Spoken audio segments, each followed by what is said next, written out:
আমার প্রিয় মা ও বোন, আমি কোরআন এবং হাদিসের আলোকে 11টি বিশেষ নাসিহা পেশ করতে চাই, যেগুলো আপনাদের জীবনকে আলোকিত করবে, দুনিয়াতে আপনাদেরকে মর্যাদার আসনে আসীন করবে, আর আখিরাতে আল্লাহ তাআলার কাছে আপনারা প্রিয় বান্দী হিসাবে উপস্থাপিত হবেন। আল্লাহর কাছে আল্লাহর প্রিয় বান্দী হিসাবে উপস্থাপিত হয়ে জান্নাত লাভ করতে পারবেন। এরকম 11টি পরামর্শ বা নাসিহা আপনাদের প্রতি আমার। নাম্বার 1, কোরআন এবং হাদিসের জ্ঞান অর্জন করা।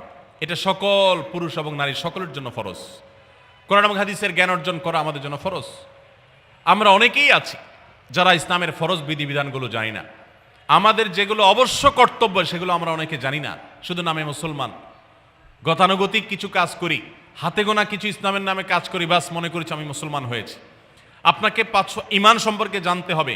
আপনার ঈমান কিভাবে আনতে হবে, কি কোন কোন বিষয়ের প্রতি বিশ্বাস থাকতে হবে, কি বিশ্বাস থাকতে হবে, আল্লাহ সম্পর্কে বিশ্বাস থাকতে হবে। ঈমান সম্পর্কে অনেক ভুল ধারণা আমাদের আছে। আমরা আল্লাহ সম্পর্কে বিস্তারিত জানি না, আখিরাত সম্পর্কে জানি না, নবী রাসূল সম্পর্কে জানি না। এগুলো সম্পর্কে সঠিক জ্ঞান অর্জন করতে হবে। 5 ওয়াক্ত নামাজ এর বিধিবিধানগুলো, কখন কোনটা পড়তে হয়, ওয়াক্ত কখন থাকে কখন যায়, অনেক মহিলা আছেন জানেন না, অনেক নারীরা আছেন, অনেক পুরুষরা আছেন জানেন না। তো এগুলো জানতে হবে।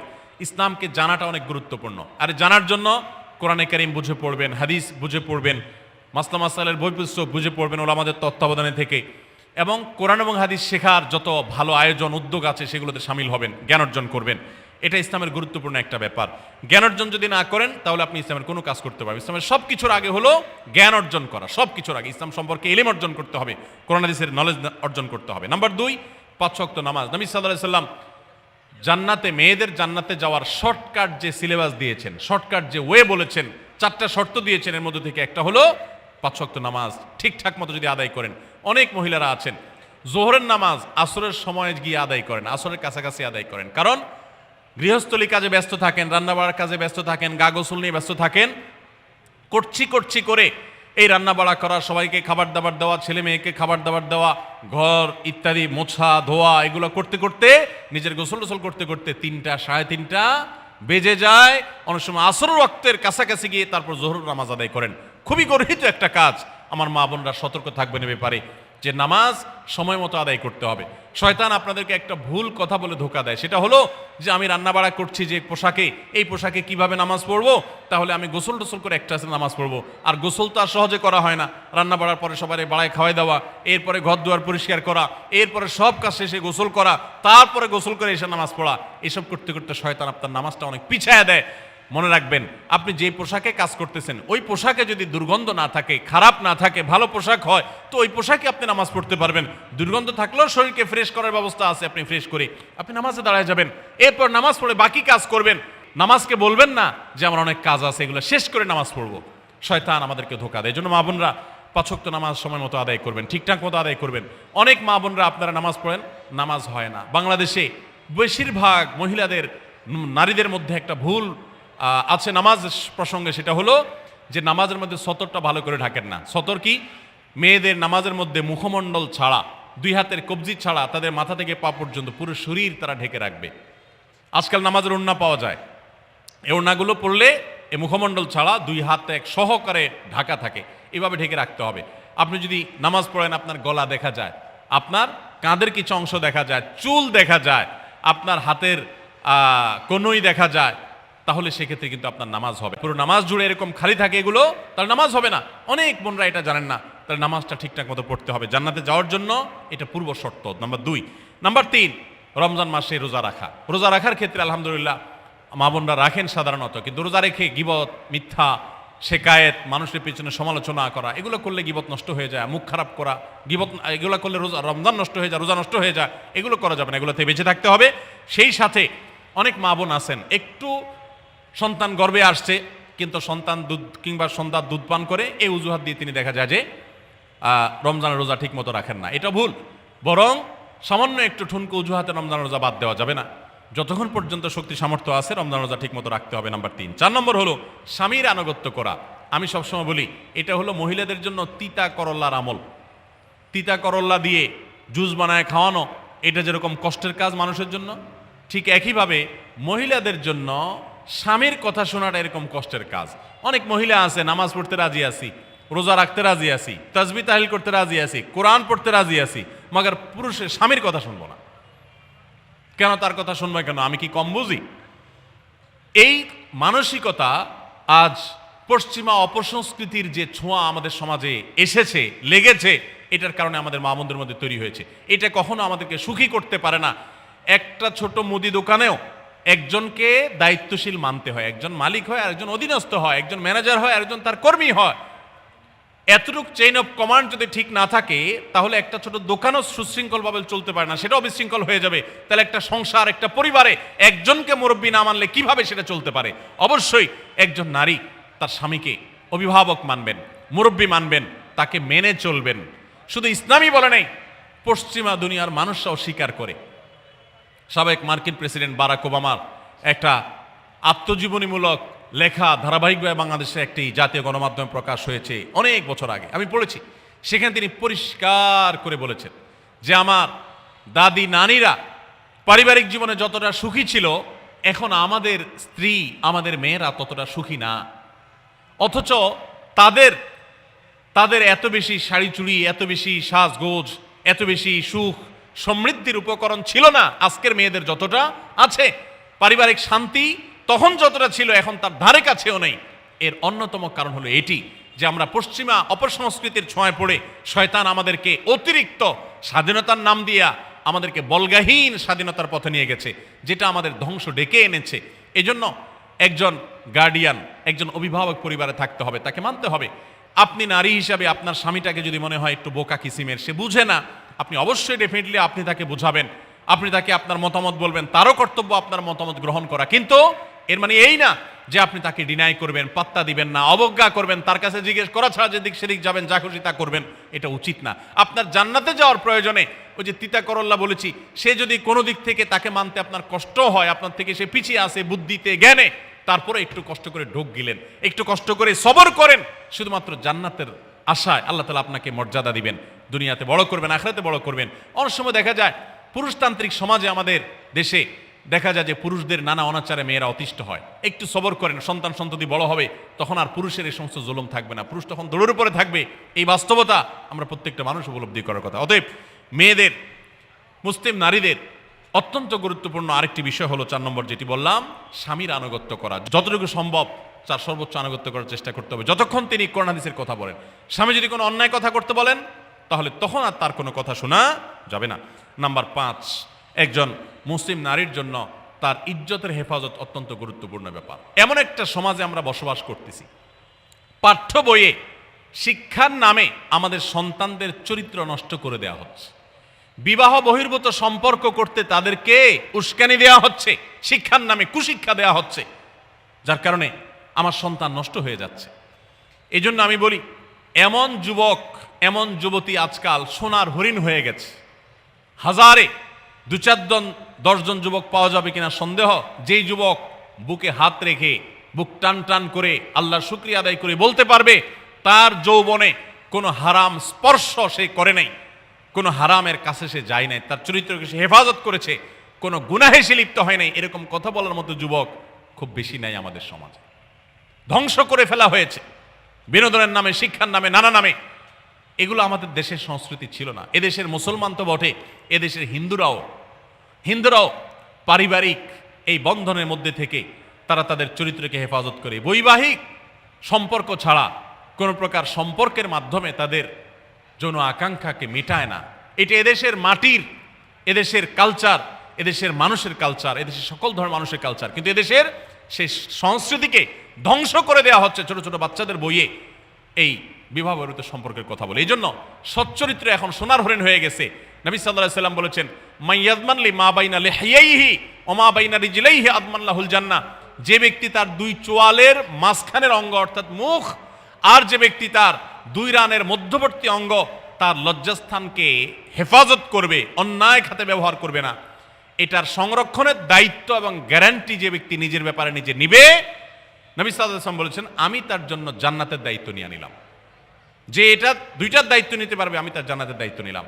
এবং নবী সাল্লাল্লাহু আলাইহি ওয়াসাল্লাম আরো বলেছেন, আকসারু মা ইউদখিলুন নাস আন-নার, মানুষকে সবচেয়ে বেশি জাহান্নামে নিয়ে যায় কোন জিনিসে? আল ফামু আল ফরজ, এই 2টি অঙ্গ, মুখ এবং লজ্জাস্থান। এই জন্য মা বোনরা, অনেকে আপনাদেরকে অনেক প্ররোচনা দিবে, অনেক গুনাহের পথে আহ্বান করবে, আপনাদের মেয়েরা স্কুল কলেজে পড়তে গেলে সেখানে অনেক অন্যায় আবেদন শুনবে, হারামের আহ্বান শুনবে। তাদেরকে সুশিক্ষা দিবেন যে আল্লাহ তাআলা তোমাকে যে চরিত্র দিয়েছে, এই যৌবন দিয়েছে, এটাকে যেখানে সেখানে ব্যবহার করলে হবে না। কিয়ামতের ময়দানে যুবকদেরকে আলাদা করে জিজ্ঞাসা করা হবে, তোমার যৌবনকালে কি করছো সেটা বলো, বুড়া বয়সে এসে কি করছো এটা ইম্পর্টেন্ট না, যৌবনকালে কি করে আসছো সেটার হিসাব দাও। যৌবনকে হেফাজত করার গুরুত্ব এত বেশি, আল্লাহ আলাদা করে জিজ্ঞাসা করবেন। এই জন্য মা বোনদের কর্তব্য তাদের মেয়েদেরকে, ছেলেদেরকে অসৎ চরিত্রতা থেকে হেফাজত করবেন, সংরক্ষণ করবেন, তাদেরকে বুঝাবেন, তাদেরকে সেভাবে বড় করবেন যে বিয়ে শাদীর মাধ্যমে, সাংসারিক জীবনের মাধ্যমে তোমরা তোমাদের এই জীবনকে তোমরা উপভোগ করবে। আল্লাহ তাআলা তোমাদের জন্য যে নেয়ামত রেখেছেন সেই নেয়ামত তোমরা পাবে, কিন্তু অবৈধ উপায়ে কখনো তোমরা সেদিকে পা বাড়াবে না। যারা বাড়ায় তাদের দুনিয়াতেই ধ্বংস হয়, আখিরাত তো আছেই। এই অবৈধ সম্পর্ক করে সুখে থাকে খুব কম মানুষ। যারা যত বেশি এই জগতে যায় তারা তত বেশি অসুখী থাকে দাম্পত্য জীবনে। অতএব একজন নারী তার 5 নম্বর গুরুত্বপূর্ণ বিষয় হলো তার ইজ্জতের হেফাজত, লজ্জাস্থানের হেফাজত এবং তার চরিত্রের হেফাজত। আল্লাহ তাআলা আমাদের মা বোনদেরকে সেই তৌফিক দান করুন। অনেক সময় দেখা যায় যে সবই ঠিক আছে, আপনি সোশ্যাল মিডিয়াতে পুরুষের ছবি দেখে, ভিডিও দেখে আপনি হারাম আনন্দ পাচ্ছেন। আপনি ইমোতে, হোয়াটসঅ্যাপে, মেসেঞ্জারে বিভিন্ন পুরুষের সাথে অপ্রয়োজনীয় চ্যাটিং করছেন, কথা বলছেন, এবং সেখানে এই বেহুদা কথা থেকে অনেক অনাচার হয়ে যায়, অনেক সংসার ভেঙে যায়, অনেক পরকীয়া হয়, অনেক সংসার ধ্বংস হয়। এই জন্য আল্লাহ বলেছেন আল্লাহ তাকরাবুজ জেনা, জেনার কাছেও যেও না, চ্যাটিংই করতে যেও না, কারণ করতে গেলে তুমি ডুবে যাবা, পরে ফিরে আসতে পারবা না। ভয়ঙ্কর এক গুহা, ভয়ঙ্কর এক জগৎ। তো এই পথ থেকে আমাদেরকে বেঁচে থাকতে হবে। আল্লাহ আমাদের তৌফিক দান করুন। নাম্বার 6, মা বোনদের জন্য গুরুত্বপূর্ণ বিষয় হলো সন্তানদের লালন পালন করা। আপনি বাজার থেকে 2-4 কেজি আম কিনে খাইছেন, এটাতে আপনি যতটা সুখী হতে পারবেন, আপনি যদি একটা আমের গাছ লাগাই দিতে পারেন তাহলে তার চাইতে অনেক বেশি সুখী হতে পারবেন, আপনি বেশি লাভবান হবেন, আপনি মনকে মন আম খেতে পারবেন, আপনার বংশধররা খেতে পারবে। নিজে আমল তো করবেনই মায়েরা, বোনেরা, পাশাপাশি সন্তানদেরকে যদি আল্লাহ ভীরু বানান, মুত্তাকি বানান, পরহেজগার বানান, কোরআন হাদিস শিখান, তাদেরকে যদি পর্দা শিখান, তাদেরকে যদি চরিত্র হেফাজত শিখান, তাদেরকে যদি ভালো মানুষ বানানো শিখান, তাহলে আপনি আম গাছ লাগানোর মতো ফলের গাছ লাগাই গেলেন, সওয়াবের গাছ লাগাই গেলেন, দুনিয়া থেকে চলে যাবেন। নেক সন্তানের আমল যেগুলো আপনি শিখাই দিয়ে গেছেন, এগুলোর সওয়াব আপনি পেতে থাকবেন। ছেলেটাকে সূরা ফাতিহা নিজে শিখাবেন, মেয়েটাকে সূরা ফাতিহা নিজে শিখাবেন, নিজে ভালো করে শিখবেন, তাহলে মরণ পর্যন্ত এই ছেলে যতবার সূরা ফাতিহা পড়বে প্রত্যেক নামাজে আপনি কিন্তু সওয়াব পেতে থাকবেন, কারণ আপনি শিখাই দিয়ে গেছেন, আপনি শুরুটা করে দিয়ে গেছেন। এই জন্য মা বোনদের জন্য সন্তানদের লালন পালন করা, সন্তান দুধে ভাতে আছে কিনা, ভালো জামা কাপড় পরছে কিনা, এর চাইতে ইম্পর্টেন্ট হলো সন্তান আমার নামাজ পড়ছে কিনা, সন্তান আমার আল্লাহকে চিনে কিনা, সন্তান আমার কোরআন হাদিসের শিক্ষা পেয়েছে কিনা।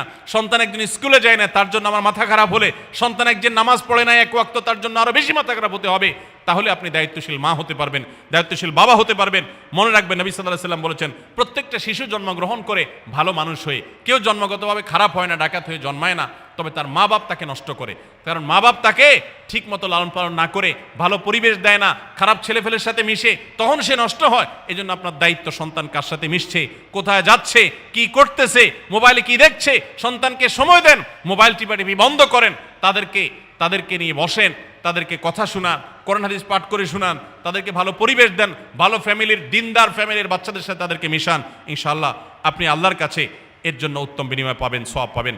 নাম্বার 7, মা বোনরা বিশেষ করে আপনাদের জন্য গুরুত্বপূর্ণ হলো কৃতজ্ঞতা আদায় করবেন। পুরুষদের জন্য গুরুত্বপূর্ণ, কিন্তু মা বোনদের জন্য বিশেষ গুরুত্বপূর্ণ এই জন্য যে নবী সাল্লাল্লাহু আলাইহি ওয়াসাল্লাম বলেছেন, তিনি জাহান্নামে নারীদেরকে যে দেখেছেন, তাকে যে দেখানো হয়েছে মেরাজে, যে প্রচুর সংখ্যক নারীরা জাহান্নামে, এর অন্যতম একটা কারণ ছিল নেয়ামতের নাশকরি করা।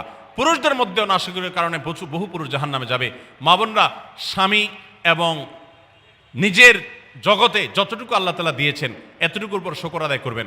আপনার স্বামী মানুষটা হয়তো মুখটা খারাপ, কিন্তু তার শরীরটা ভালো আছে, সে আপনাকে উপার্জন করে এনে খাওয়ায়। অনেক মহিলা আছে তার স্বামী হয়তো অ্যাক্সিডেন্ট করে পঙ্গু হয়ে গেছে, সে হয়তো বিছানা শুয়ে বাকি জীবন কাটিয়েছে, তার কষ্টের কোনো শেষ নেই। আপনার স্বামী হয়তো বা তার কোনো দিক থেকে দুর্বলতা আছে, আবার বহু দিক থেকে তার ভালো গুণ আছে।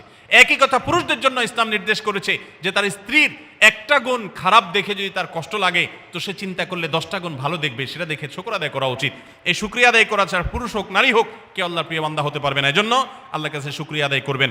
মায়েরা বিশেষ করে শ্বশুরের বাড়িতে যাওয়ার পর প্রথম অনেক কষ্ট হয়। আমি সবসময় বলি, শ্বশুর বাড়িতে যাওয়ার পর মেয়েরা আমাদের দেশে নানান জুলুম নির্যাতন সহ্য করতে হয়। শাশুড়ি বাঁকা চোখে দেখে, সব শাশুড়ি না, অনেক শাশুড়ি, অনেক সময় ননদরা বাঁকা চোখে দেখে, স্বামী লোকটা জ্বালায় নানাভাবে, দেবররা জ্বালায় নানানভাবে, মানুষ খোঁচাখুচি করে কষ্ট দেয়।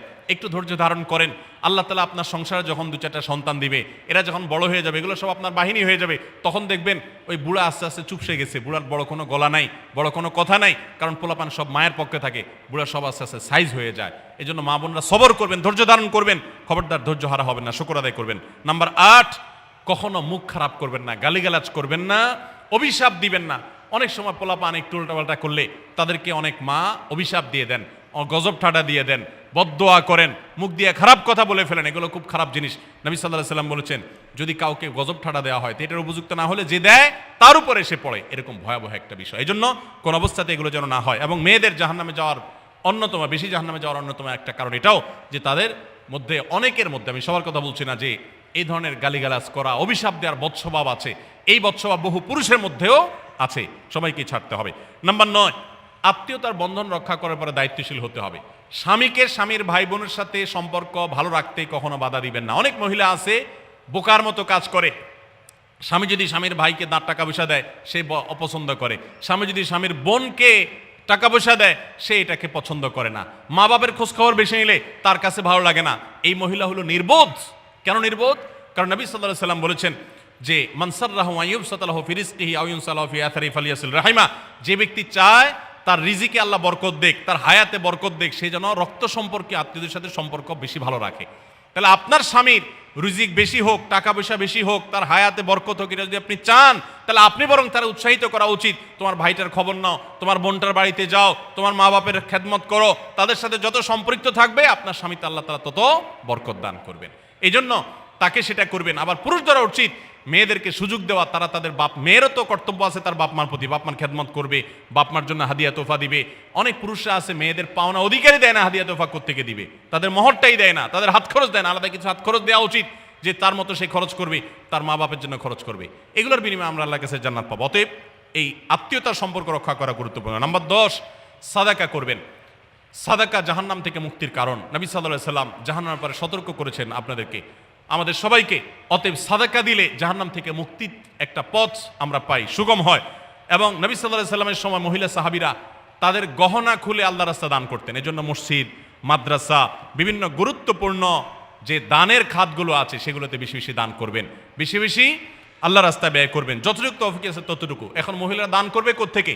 পুরুষরা মহরের টাকাই পরিশোধ করে না, বেচারে দান করবে কোত্থেকে? এই জন্য পুরুষরা দায়ী হবে, এবং মহিলারাও তাদের মহরের টাকা যেন অনাদায় না থাকে, তারা যেভাবে চেষ্টা করলে হয় সেভাবে চেষ্টা করবেন, এবং তাদের হাত খরচ আলাদা দেওয়া উচিত, এবং তারা পর্দার মধ্যে থেকে তাদের মতো উপার্জনও করতে পারেন, সেটাও শরীয়ত তাদের জন্য সুযোগ রেখেছে। যেভাবে হোক তারাও সাদাকার চেষ্টা করবেন। 11 নম্বর সর্বশেষ হলো সময়ের অপচয় করবেন না। এখন এমন একটা সময় চলছে, বেশিরভাগ মানুষ জাহান্নামে যাবে যেই কারণে, আজকের যুগে সবচেয়ে বেশি আমরা বিপদগামিতার মুখে যাচ্ছি যে কারণে, সেটার অন্যতম হলো এই স্মার্টফোনের অপব্যবহার। আমরা অনেকে আছি টেলিভিশনের বিভিন্ন সিরিয়ালে আসক্ত, অনেকে আছি বিভিন্ন নাটক সিনেমায় আসক্ত, অনেকে আছি ফেসবুক এবং ইউটিউব এগুলোতে আসক্ত। বিশেষ করে মা বোনদেরকে বলছি, অনেকেই আছেন এখনো রিমোট ছাড়া তার পেটের ভাত হজম হয় না, সারাদিন রিমোট হাতে বসে থাকেন, একটার পর একটা সিরিয়াল এবং চ্যানেল পাল্টাতে থাকেন। মনে রাখবেন, সফল ইমানদার হতে হলে এই অনর্থক কাজ না ছাড়লে আপনি সফল ইমানদার হতে পারবেন না। অনেকে নামাজে পড়ে আবার সিরিয়ালও দেখে, অনেকে আছেন ফেসবুকে ঘন্টাকে ঘন্টা, ইউটিউবে ঘন্টা ঘন্টা সময় নষ্ট করেন। এর জন্য আল্লাহর কাছে জবাবদিহি করতে হবে। কিয়ামতের ময়দানে আল্লাহ তাআলা কয়েকটা প্রশ্ন উত্তর দেওয়া ছাড়া একজন মানুষকেও নড়তে দিবেন না। এর ভিতরে একটা হলো যে তোমার সারা জীবনে কি অর্জন করেছো। সময়ের অপচয় করা যাবে না। সময় হলো জীবনের সবচেয়ে মূল্যবান সম্পদ। অতএব আল্লাহ তাআলা আমাদের সবাইকে জীবনের এই অমূল্য সম্পদ সময়কে সংরক্ষণ করার তৌফিক দান করুন। মা বোনরা, আপনাদেরকে আমি আল্লাহর ওয়াস্তে উপদেশ করতেছি, যারা বদভ্যাস আছে ফেসবুক ইউটিউবে ঘন্টা ঘন্টা পড়ে থাকার, প্রয়োজনে এগুলো সব ডিলিট করে দেন মোবাইল থেকে। প্রয়োজনে আপনি এই মোবাইল বিক্রি করে বাটন ফোনে চলে যান। নিজের বদভ্যাসকে নিয়ন্ত্রণ করতে না পারলে প্রথমে চেষ্টা করেন, এরপর না পারলে প্রয়োজনে বাদ দিয়ে দেন। আল্লাহর জন্য যদি ত্যাগটা করেন, কিয়ামতের মধ্যে বলতে পারেন, আল্লাহ গুনাহ থেকে বাঁচার জন্য, তোমাকে খুশি করার জন্য আমি স্মার্টফোন পর্যন্ত রাখি নাই, বাটন ফোনে চলে গেছি। আল্লাহ তাআলা খুশি হবেন ইনশাআল্লাহ বিইذনিল্লাহ। বহু মায়েরা তাদের সন্তান নষ্ট হয়ে যাচ্ছে এই মোবাইলের আসক্তি, সিরিয়ালের আসক্তির কারণে। তাদের স্বামীর সাথে সম্পর্ক নষ্ট হয়ে যাচ্ছে এই সমস্ত আসক্তির কারণে। অনেক গুনাহের পথে তারা চলে যাচ্ছেন এই সমস্ত আসক্তির কারণে। এই জন্য এগুলোকে নিয়ন্ত্রণ না করলে আপনি কখনো নেককার হতে পারবেন না। আপনার সন্তানকে মোবাইল দেখে খাওয়াবেন না, আমি আমার সন্তানকে মোবাইল দেখা খাওয়াই না। আমরা সব জায়গায় বলি মোবাইল দেখা, কার্টুন দেখায়, মোবাইল দেখায় বাচ্চাকে খাওয়াবেন না। বাচ্চা কাচ্চা এখন ক্রেজি হয়, আধপাগল কিসিমের হয়, জিদি হয়, বদমেজাজি হয়, ভাঙচুর করে। কেন হয়? কারণ সারাদিন আপনি ওর মোবাইলে কি দেখান? কার্টুন দেখান। কার্টুন মানে কি? মার মার, কাট কাট, হ্যাঁ, সব কিছু ধ্বংস করে ফেলা, গুলি করা, বোমা মারা, হ্যাঁ, সাপ হয়ে সব খেয়ে ফেলা, এটাই তো। এগুলো বাচ্চাদেরকে ক্রেজি করে, বাচ্চাদেরকে মানসিকভাবে অসুস্থ করে, ধ্বংস করে দেয়। তাদেরকে ফিজিক্যাল খেলাধুলা, শারীরিকভাবে করতে পারে এরকম খেলাধুলার ব্যবস্থা করেন, দৌড়াদৌড়ি করার ব্যবস্থা করেন। বাচ্চারা সুস্থ থাকবে, ভালো থাকবে। মোবাইল থেকে তাদেরকে বাঁচান, টেলিভিশন থেকে তাদেরকে বাঁচান, এবং কার্টুন থেকে, ভিডিও গেমস থেকে তাদেরকে বাঁচান। না বাঁচাতে পারলে আপনার দুনিয়া আখিরাত সব ধ্বংস হয়ে যাবে। অতএব আজকের এই মাহফিল থেকে আসুন, প্রতিজ্ঞা করি যে আমরা সময় নষ্ট করব না, সময়ের অপচয় করব না, প্রয়োজন ছাড়া মোবাইল হাতে ঘাটাঘাটি করব না, ঘন্টায় ঘন্টা মোবাইলকে সময় দিব না। অনেক মেয়েরা আছেন, অনেক পুরুষরা আছেন, এই একটি অপকর্মের কারণে তার শিক্ষা জীবন ধ্বংস হয়ে যায়, চাকরি নষ্ট হয়ে যায়, ব্যবসা লাডে উঠে, মা বাবার সাথে সম্পর্ক নষ্ট হয়, স্বামী স্ত্রীর সম্পর্ক নষ্ট হয়, সাংসারিক জীবন ধ্বংস হয়ে যায়, সব কিছু ধ্বংস হয়ে যায় শুধু এই মোবাইল ফোনের অনিয়ন্ত্রিত ব্যবহার করার কারণে। যারা মোবাইলকে নিয়ন্ত্রণ করতে পারেন না, ডাইরেক্ট হয়ে গেছেন, সারাক্ষণ হাতে মন চায়, তারা একটা শক্ত সিদ্ধান্ত নেন, প্রয়োজন আমি স্মার্টফোন বিক্রি করে দিব। 6 মাস 8 মাস আপনি কিছুদিনের জন্য, 1 বছরের জন্য বাটন ফোনে চলে যান, এরপর আবার ব্যাক করলে আশা করা যায় আল্লাহ আপনাকে হেফাজত করবেন। এবং ইসলামের নাম দিয়ে, অনেকে বলে আমি ইউটিউবে ওয়াজ শুনি, ফেসবুকে ওয়াজ শুনি, ওয়াজের নাম দিয়া আপনি যে কি করেন কি না করেন সেটা আপনার আরশের মালিক সবই জানেন। অতএব যে ওয়াজ শুনতে গিয়ে আপনার আকাম কুকাম করা লাগে, খারাপ জিনিস দেখা লাগে, ওই ওয়াজ শোনার কথা আপনাকে ইসলাম বলে নেই। আল্লাহ তাআলা আমাদের সবাইকে সবগুলো বিষয় আমল করার তৌফিক দান করুন। আমরা আবারও বলছি, আজকে আমাদের মা বোনদেরকে লক্ষ্য করে, বিশেষ করে যে 11টি করণীয় আপনাদের জীবনকে সোনালী জীবনে পরিণত করতে পারে, আপনাদের জীবনটাকে সমৃদ্ধ করতে পারে, সুখী করতে পারে, এবং আল্লাহর কাছে আপনাদেরকে জান্নাতের উপযুক্ত করবে। কিয়ামতের ময়দানে সুন্দর হাসি, সুখের হাসি, তৃপ্তির হাসি আপনাদেরকে হাসাবে ইনশাআল্লাহ। সেই 11টি নসিহা, সেই 11টি বিষয়ের প্রথমটি হলো কোরআন এবং হাদিসের জ্ঞান অর্জন করবেন। অনেক ভালো ভালো বই আছে কোরআন হাদিস ভিত্তিক, সেগুলো পড়বেন। দিন শিক্ষার যত আয়োজন আছে সেগুলোর সাথে সম্পৃক্ত হবেন। অনলাইনে অনেক কোর্স করা যায়, সেগুলোতে আপনি সম্পৃক্ত হতে পারেন। যেভাবে হোক আপনাকে কোরআন হাদিসের কথা জানতে হবে। আল্লাহ কি বলেছেন, রাসূল সাল্লাল্লাহু আলাইহি ওয়াসাল্লাম কি বলেছেন, মাসালা মাসাইল কখন কি করা উচিত, কোরআন হাদিসে কি বলা আছে, এগুলো জানতে হবে আপনাকে। যতটুকু সম্ভব জানার চেষ্টা করবেন। নাম্বার 2, 5 ওয়াক্ত নামাজ সঠিকভাবে আদায় করবেন, সময় মতো আদায় করবেন। জোহরের ওয়াক্ত বাসার কাজ কাম শেষ করে গোসল করে একেবারে 3টার দিকে একসাথে পড়বো, এটা করা যাবে না, বরং সময় মতো আদায় করতে হবে। এবং মেয়েদের যে সতর, এই সতর ঢাকার পরে সতর্ক থাকতে হবে। পুরো শরীর মুখমণ্ডল ছাড়া যেন ঢাকা থাকে, চুল, গলা, হাতের গোছা, কনুই, এগুলো যেন দেখা না যায়, খেয়াল রাখতে হবে। এবং নামাজ ধীরে ধীরে পড়তে হবে। অনেক মহিলা অনেক দ্রুততার সাথে নামাজ পড়েন, এবার পড়লে হবে না। নাম্বার 3, রমজানের রোজা ঠিক মতো রাখতে হবে, যথাযথভাবে রাখতে হবে। রোজা রেখে গীবত, শিকায়েত, মিথ্যা, গালমন্দ এগুলো করা যাবে না। নাম্বার 4, স্বামীর আনুগত্য করতে হবে। নিজের কাছে খারাপ লাগলেও একটু সবর করতে হবে, যতক্ষণ পর্যন্ত স্বামী ন্যায়সঙ্গত কথা বলে, অন্যায় কাজ করতে না বলে, গুনাহের কাজ করতে না বলে, ততক্ষণ পর্যন্ত তার কথা মানতে হবে। নিজের খারাপ লাগলেও মানবেন, আপনার জান্নাতের প্রয়োজনে, সুশৃঙ্খলার প্রয়োজনে, পারিবারিক শান্তির প্রয়োজনে। ইনশাআল্লাহ আপনি সুখে থাকবেন দুনিয়া এবং আখিরাত উভয় জগতে। নাম্বার 5, নিজের ইজ্জত সম্ভ্রম হেফাজত করবেন। অনলাইনে অফলাইনে কারোর সাথে হারাম সম্পর্ক করবেন না, কোনো গায়রে মাহরাম পুরুষের সাথে অযথা যোগাযোগ করবেন না, চ্যাটিং করবেন না, এবং সোশ্যাল মিডিয়াতে হারাম জিনিস দেখা থেকে নিজের চোখকে হেফাজত করবেন, বাঁচিয়ে রাখবেন। নাম্বার 6, নিজের সন্তানদেরকে দিন শিখাবেন, তাদেরকে কোরআন হাদিস শিখাবেন, উত্তমভাবে লালন পালন করবেন, তাদেরকে নামাজ শিখাবেন, মেয়েদেরকে পর্দা শিখাবেন, তারা যেন চরিত্রে হেফাজত করে সেই শিক্ষা তাদেরকে দিবেন। উপযুক্ত হওয়ার পর ছেলে মেয়েকে বিয়ে দিবেন, কোনোভাবে যেন হারাম সম্পর্কে না জড়ায় সেজন্য সাবধান থাকবেন। ভালো ফ্যামিলির সাথে তাদেরকে উঠা বসা করাবেন, ভালো শিক্ষা প্রতিষ্ঠানে দিবেন যেখানে দিলে তার ঈমান আমল হেফাজত থাকবে। নাম্বার 7, আল্লাহর শুকরিয়া আদায় করবেন, বান্দারও শুকরিয়া আদায় করবেন। আল্লাহ যা দিয়েছেন, যতটুকু আছে স্বামীর সংসারে আলহামদুলিল্লাহ বলতে শিখবেন, আল্লাহ তাআলা বাড়াই দিবেন ইনশাআল্লাহ। নাফরমানি, নাশুকরি করবেন না, তাহলে আপনি নিজেই ক্ষতিগ্রস্ত হবেন, কষ্টের মধ্যে থাকবেন। আর শুকরিয়া আদায় করলে আপনার নিজেরই মানসিক প্রশান্তি হবে, আল্লাহর নেয়ামত বাড়িয়ে দিবেন। নাম্বার 8, কোনো প্রকার অভিশাপ গালমন্দ করবেন না, সেটা ছেলে মেয়েকে হোক, সংসারকে হোক, স্বামীকে হোক, কোনো কিছু না, ধৈর্য ধারণ করতে হবে। পুরুষদের জন্য এই কথাগুলো প্রযোজ্য। আর নাম্বার 9, আত্মীয়তার সম্পর্ক রক্ষা করতে হবে, ছিন্ন করা যাবে না। নিজের স্বামীকে তার বাপ, তার বোন, তার মা, তার ভাই, তাদের সাথে সুসম্পর্ক বজায় রাখতে সাহায্য করবেন, বাধা দিবেন না, পারলে আরও সাহায্য করবেন, এতে আপনারই লাভ হবে। আবার স্বামীদেরও উচিত স্ত্রীকে তার পরিবারের সাথে সম্পর্ক বজায় রাখার জন্য সাহায্য করা। মেয়েদের উচিত তাদের মা, তাদের বোন, ভাই, তাদের সাথে আজকাল মোবাইলে যোগাযোগ করা যায়, খোঁজ খবর নেবেন, কথাবার্তা বলবেন। স্বামীর সংসারে আসছেন দেখে বাপের সংসার ভুলে যাবেন, সেটাও যেন না হয়, খেয়াল রাখতে হবে। নাম্বার 10, যতটুকু সম্ভব দান সাদাকা করবেন। দান সাদাকা জাহান্নাম থেকে মুক্তির কারণ হয়, সেটার জন্য সাধ্য অনুযায়ী করবেন। পুরুষরা তাদের জন্য এক্ষেত্রে হেল্প করবেন, যাতে তাদের মোহর ইত্যাদি দেওয়া, মাসে হাত খরচ কিছু দেওয়া, যাতে তারা সাদাকা করতে পারে সেই সুযোগ।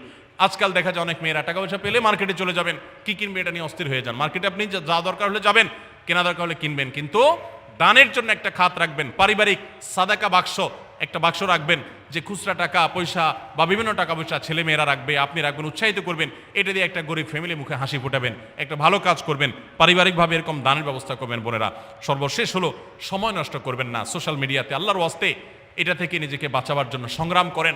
যারা এখনো এই রোগ থেকে বাঁচতে পারেন নাই, আল্লাহর কসম করে বলছি, দুনিয়ার জীবনটাই ধ্বংস হবে, অসুখী থাকবেন, অশান্তিতে থাকবেন, আখিরাতের ধ্বংস তো আছেই। অতএব ফেসবুক, ইউটিউব এটা যদি আপনাকে দেখতে হয়, খারাপ কিছু যেন না আসে সেভাবে ফিল্টার করে নেবেন, এবং নিয়ন্ত্রিত নির্দিষ্ট সময়ের বেশি দেখবেন না। 10 মিনিট সকাল দুপুর রাত, এর বেশি বিকাল, আমি এর বেশি দেখবো না। ঘন্টায় ঘন্টা টিপবেন না। অনেক মহিলা আছে স্বামীকে সময় দেওয়ার সুযোগ নাই, সন্তানের দিকে তাকাবার সুযোগ নাই, উনি টেলিভিশন এবং মোবাইলে আসক্ত, এবং এটা আমাদের সমাজকে ধ্বংস করে দিচ্ছে। নিজের ক্ষতি নিজে করছেন, নিজের পায়ে কুঠারাঘাত করছেন। আল্লাহ তাআলা আমাদের সবাইকে এই সব বিষয়গুলোকে মেনে চলে, এই 11টা পয়েন্টকে মেনে চলে আমাদের মা বোনদের জীবনকে সমৃদ্ধ করার তৌফিক দান করুন। আমাদের সবাইকে আল্লাহ তাআলা আমল করার তৌফিক দান করুন।